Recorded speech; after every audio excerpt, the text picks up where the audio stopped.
Welcome to Quebec Zulu Juliet. Today begins a 6-part journey through C4ISR, told through short, fictional stories drawn from civilian life and a resistance movement scenario. Stay tuned.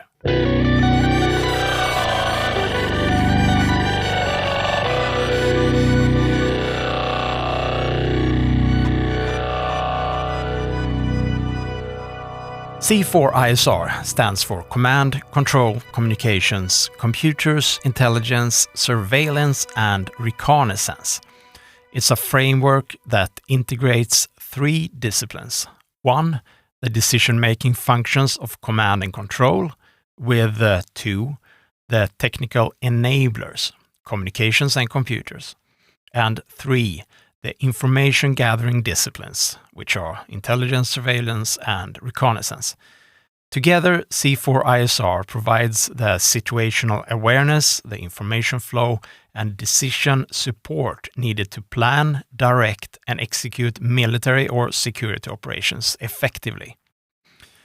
So why not simply walk you through these disciplines with a typical abstraction that you're familiar with in textbooks and that sort?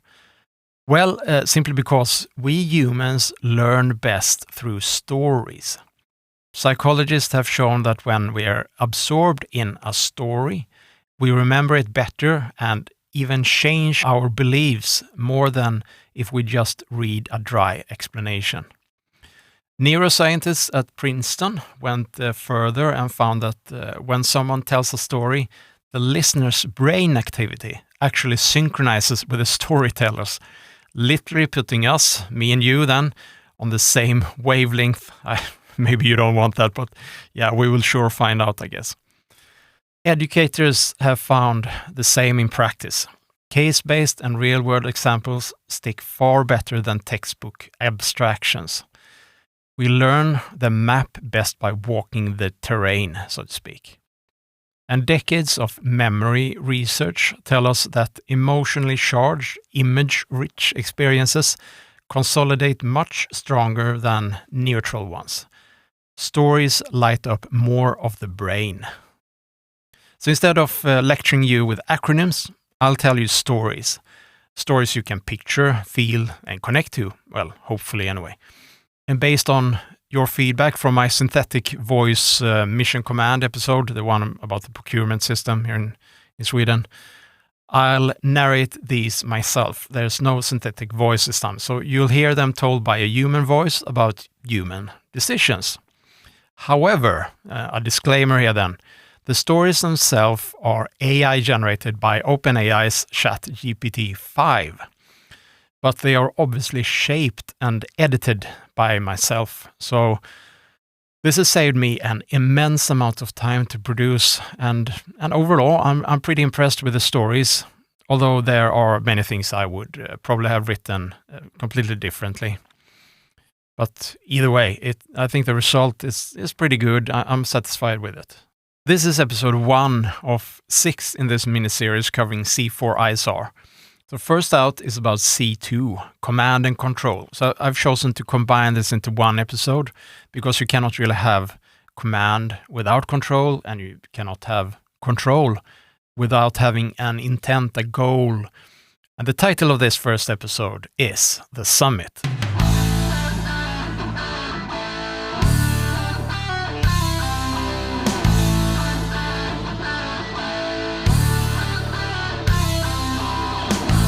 The parking lot at Pine Quarry Trailhead was still blue with dawn when Anna clicked her analog wristwatch and said, 2 p.m., summit target.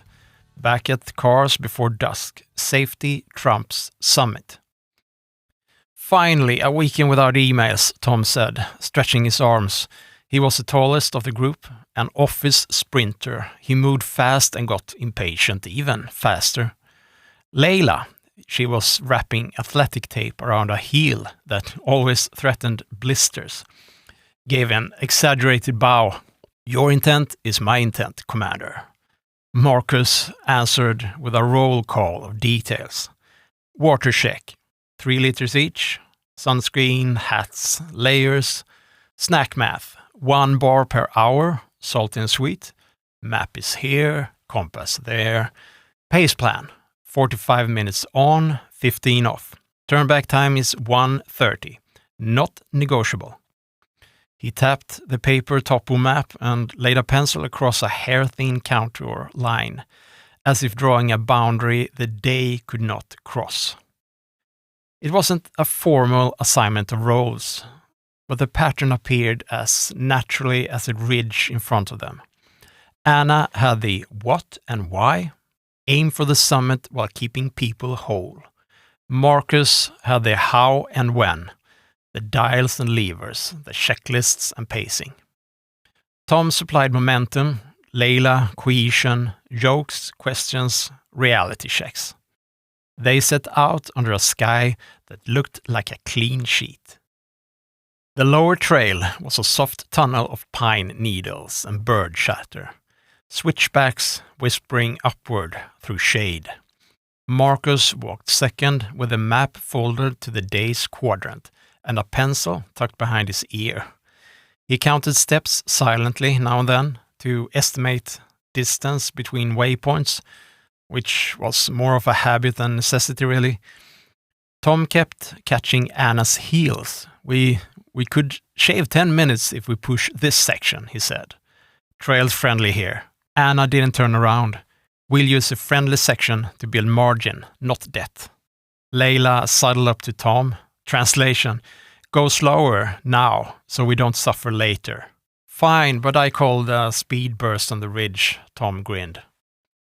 First break came at a small overlook, with a view of a slate blue lake and the shoulder of the mountain pretending to be the top.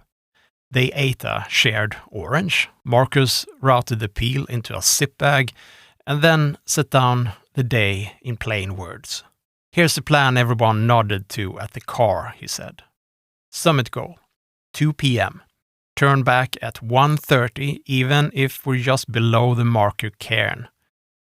We keep a steady pace, we watch the weather, we redistribute loads if anyone dips. Anna added, and we avoid hero moves. If we come back with fewer injuries than we're left with, we'll call it a win. She gave Tom a straight look. He mimed, sipping his lips. They moved on, spirits light. The trail rose and grew bony. The trees thinned their density into a bright stand of aspen, leaves rattling like coins in a tin. The day wasn't dramatic about changing, it just did. A film of cloud pressed low enough that you could smell it. And somewhere around the second hour, the trail did what mountain trails are built to do. It stopped negotiating and simply went up. It happened quickly. Layla's right foot rolled on a loose, fist-sized rock, and a sound came out of her that was mostly breath, but also contained an oof and a rueful laugh. Stop, Anna said, already kneeling. Let's check it. It's not bad, Layla said, but her face disagreed. Marcus unpacked a small kit with the fluid economy of repetition. Wrap, cold pack, a clip of safety pins. Tom crouched beside Layla with hands he wanted to be useful. Anna watched Layla's face, not her ankle, counting seconds to measure pain settling. The four of them formed a small island of hands and decisions in a moving stream of time. Scale of 1 to 10, Anna asked. 4, tipping toward 5, Layla said, but I swear it's mostly embarrassment. Marcus wrapped her ankle snug, but not tight, testing circulation. We can redistribute your pack weight. I'll take 2 kilos. Tom, you take the water bladder. Tom nodded, already unclipping straps. We can still make the 2 p.m. with a slightly shorter ridge break. I'm not super stoked about the downhill later, Layla said, but I can walk. Anna looked up at the sky. If a cat could frown, the sky was doing it. Then she looked down at Layla's ankle and then at the ridge line. When she spoke, she used the same tone she used when a project at work needed to pivot without drama. Intent stance, she said. Safety before summit. We continue but update the control measures. 1:30, absolute turnback. Check ankle status every break. Redistribute loads now, and we switch to a slower cadence for the next hour to keep Layla from guarding and making it worse. Marcus repeated it back, not because he doubted it, but because repeating made it real. Loads redistributed, 1:30 turnback hard line, ankle checks every stop, slower cadence, no bouncing. Layla exhaled. Tom pulled a face that meant, okay, rules are good. The island dissolved as all four got up. The trail entered a field of granite spines and lichen, and the conversation turned practical and short. Hand there, watch it loose, step high. The map came out more often, compass lining up with the world. A cold wind put the thought of thunder in the mind without the sound. Ridge in 40 minutes at this pace, Marcus said. Call it 35 if we cut that one switchback, Tom said, pointing to an obvious goat path. Anna walked over and leaned to the side to look at the runout from the goat path. Steep dirt over smooth rock, a chute disguised as a shortcut. We're not shortening the uphill to lengthen the gravity, she said. Back to the trail. Tom put up his hands in mock surrender. I try to be a disruptor, and I get regulated. Layla bumped his shoulder. Disruptors keep the energy up. Regulators keep the bones intact. Truce, Tom said. Back to bones. They hit the ridge just before noon. The mountain spread into a wide shoulder that pretended to be the summit, the way a doorway pretends to be a room. The real top showed itself beyond, a neat pile of stones with a metal pole poking out. Too far away to be comfortable, but not far enough to be impossible. They ate quickly at the lee of a boulder, the wind already using many small voices. Anna set the watch face on the rock where they could all see it. This is a decision point, she said. Pain status? 4.5, but stable, Layla said. Wrap is helping, downhill is going to complain. Weather status, Marcus asked himself aloud, scanning horizon bands. Cloud shelf thickening from the west, no thunder heard, but air feels loaded. Time status, Tom said, pointing at the watch. 1 hour 20 to the target, 45 to the hard turnback. We can make that cairn before 1:30 if we don't linger. Okay, Anna said, a few gates. If we see lightning or hear thunder inside 10 seconds of flash, we descend immediately. If Layla's pain hits 6, we descend. If the wind shifts to gusts that push us off 3 points of balance, we descend. Otherwise, we move to the summit with short steps, 3 points wherever the rock suggests it. She looked each of them in the eye. Consent mattered as much as capability. They stood, pulled up hoods, and walked into the wind. The last section of a climb always compresses time into attention. The world becomes foot, hand, breath, brief glances to choose lines. They moved the way a good team does, not in lockstep, but in mutual awareness. Tom ranged a little ahead and then waited, his raw speed pivoting into spotting handholds for Layla and then offering silence when pride wanted to go unassisted. Marcus narrated the easiest lines under his breath, as if writing down the terrain. Anna moved like an intent turning into action. Halfway across the shoulder, a quick burst of cold rain stitched the air and stopped. The rock went from grip to glass and then back to grippy as the wind wiped it dry. Good omen, Tom said. We got our warning shot. No hero moves, Anna said mildly. A reminder, not an order. At 1:18, they reached the cairn. There was no view to speak of. The clouds had lowered their ceiling, and the world beyond the pile of stones was a grey, luminous infinities. But in that small circle of rock and breath, the day was briefly perfect. They put hands on the top stone one by one and then pitched into a logistics dance. A fast photo, a fast half sandwich each, half a chocolate bar, a shared thermos lid of lukewarm coffee. No pose lingering long enough to let the wind make a point. Tom looked like he wanted to howl. Instead, he nodded to the watch and said, 1:25, time to cash in our margin. They turned downslope at 1:27. Descent always reveals different truths than the climb. The same rock that was a good friend on the way up becomes a new problem in reverse. And the same legs that felt strong, remember they are attached to knees. Layla's first steps were careful, eyes calculating the line. I'm okay, she said, and then, after 10 minutes, I'm okay but slower. Roger slower, Marcus said, and fell into place just below her, able to spot or to serve as a brake by planting a pole if she slipped. Tom stayed just above in case a pack needed catching. Anna kept the group in a single audible line. She touched the air for the invisible threads that can snap when people drift too far in bad weather. The sky took another step toward unpleasant. The cloud shelf darkened from pewter to something with weight. The wind leveled up from advisory to persuasive. Somewhere far off, a sound like a truck driving over a wooden bridge grumbled through the air. Count between the flash and sound, Anna said, and they all did even though there was no flash yet.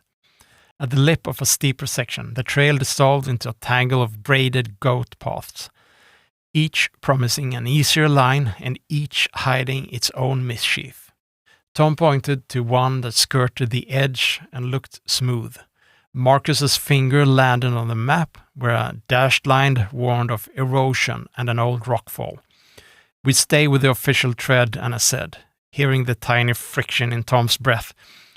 The easy-looking bypasses are why the park hates people like us. Tom grunted and then said, Roger. The word came out, half mocking but half respectful, but on the next section he took care to kick loose rocks out of the path rather than down the slope. They made the tree line as a light spatter of rain stitched the coats again. The forest wrapped around them the way a tent does, less wind and more sound. 30 seconds later, a flash lit the trunks the color of coins. They counted. 1,000, 2 1,000. The thunder arrived at 7, more felt than heard. Outside the 10-second rule, Tom said, relief in his voice. Anna nodded. We stay moving, we don't linger on exposed steps. Layla's ankle complained on the downhill as promised. They paused to add another layer of wrap and to breathe. The breaks grew a fraction more frequent, but the rhythm held. The wind drummed above them. Under the canopy, it was a sound without teeth. When they reached the aspen stand, the leaves were flipping their pale undersides like a body language. The rain turned momentarily serious and then thought better of it. Almost home, Layla said through a thin smile, more to her ankle than to anyone else.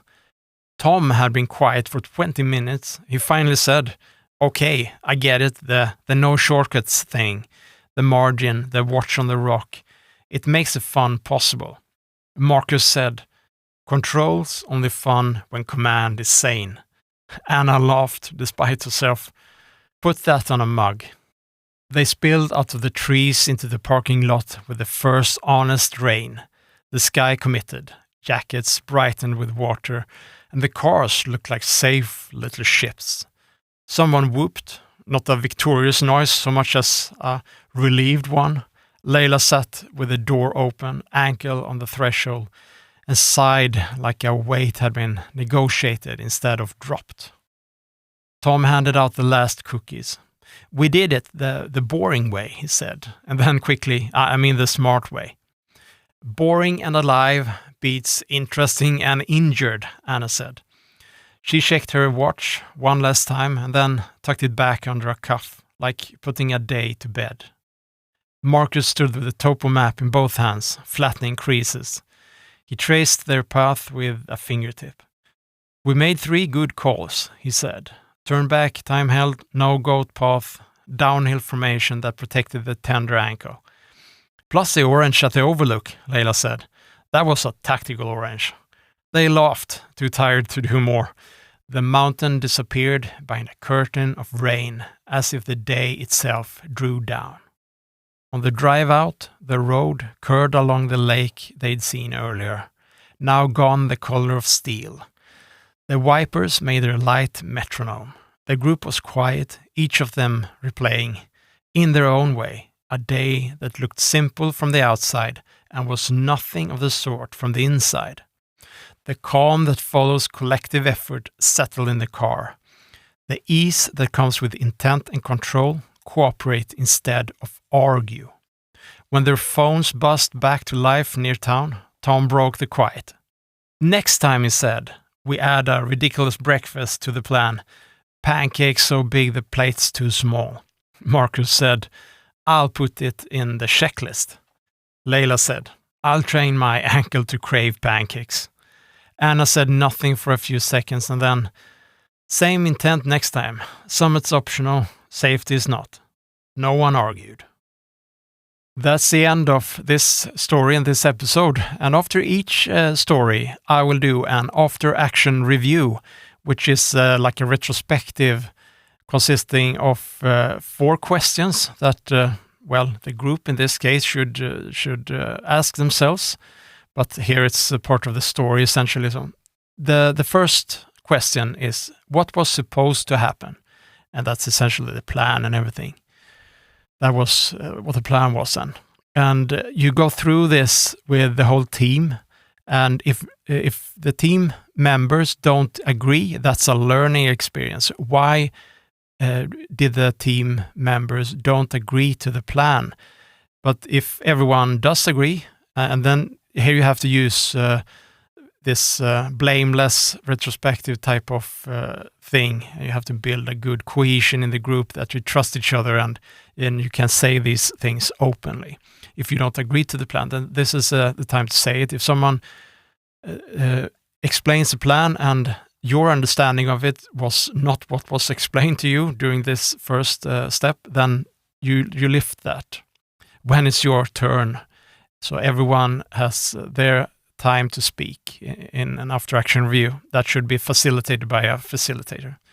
And the second question is, what actually happened? And then you go through the whole scenario, what actually happened then in retrospective.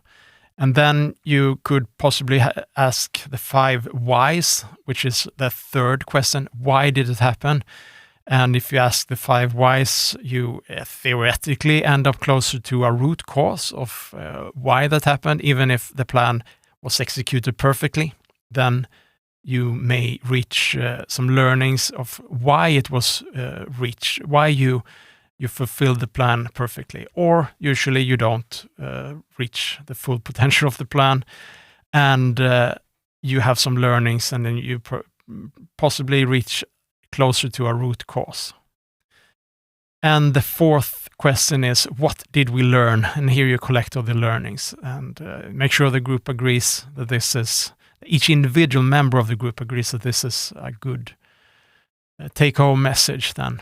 So back to number 1 here. What was supposed to happen? The group intended to hike to the summit by 2 p.m., eat briefly and descend to the trailhead before dusk.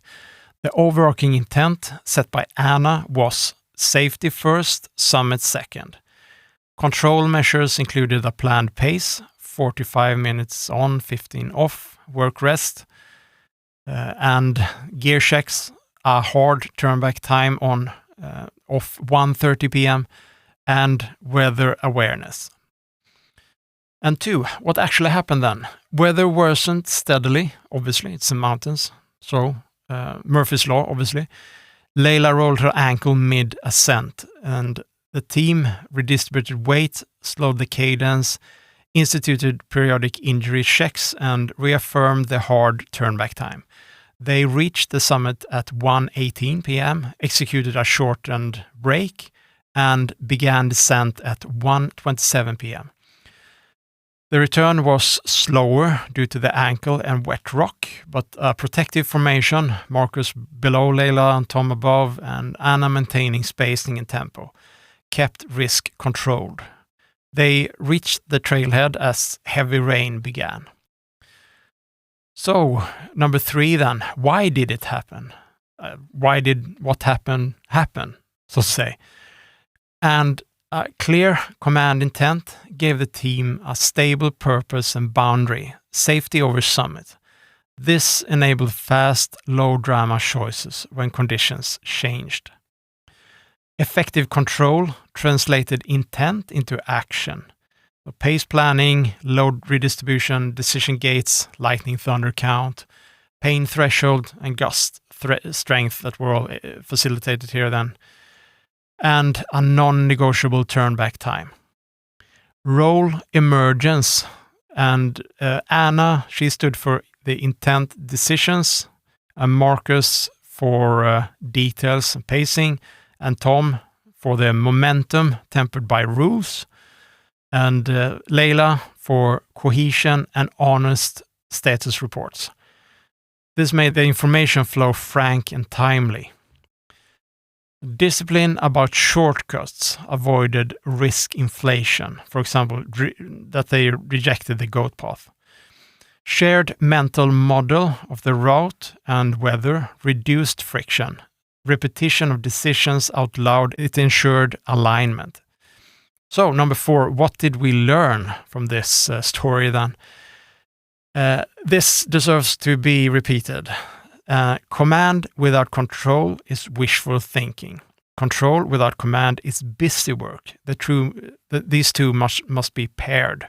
So command without control is wishful thinking. It's a vision, essentially, but you have an intent to go somewhere, but then you have to follow that up with some actionable stuff, and you have to measure that to ensure that you're on path, so to say. So control without command, that doesn't make any sense. That's just busy work. You don't have a North Star to go through to, and you don't really have a vision to follow up on, a direction to go to. And these two must be paired. Pre-declared boundaries, the turnback time, injury, and weather gates prevent debate from stealing time when it matters. So that's a very important learning here. Adjusting tempo and redistributing load early is cheaper than heroic last-minute fixes, essentially, like the shortcuts. The leader's job is to protect the intent from erosion by small temptations, for example, shortcuts, and to invite honest status reports that might force plan changes. I will repeat this. The leader's job is to protect the intent from erosion. This is very important, because if you have a clear, a very bright North Star that you are able to instill through shared understanding of where the direction is headed, what the path is, then you as a leader have a very easy job, essentially leading this group towards that North Star. But if the North Star is covered by thick clouds or something, a heavy canopy, then that intent will erode quickly. And it's your job to protect that intent from this erosion, even in the fog of war, so to speak.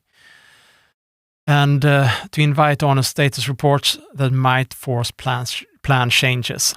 That's very important, because changes could, you have to change people's minds, and there could be a conflict here. Many people have a set direction, and maybe when someone tells you need to change now, like the leader does, perhaps, since the intent is not, we are not following the intent anymore, essentially, then that should be done by clarity, so you reach this shared understanding as effortlessly as possible.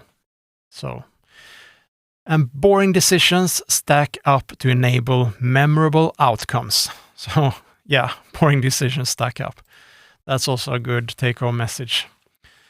The same pattern scales to a hike, a product launch, a relief operation that you will hear in the next episode, not the next episode, but the opposite of that one, like the clear intent, adaptive control, and disciplined execution make the fun possible. Well, think about that. That's a great learning, that the pattern can scale to other areas. This is just a hike or a summit, and you might as well have the same situation elsewhere. It essentially covers a lot of the command and control discipline as such, in a very basic way.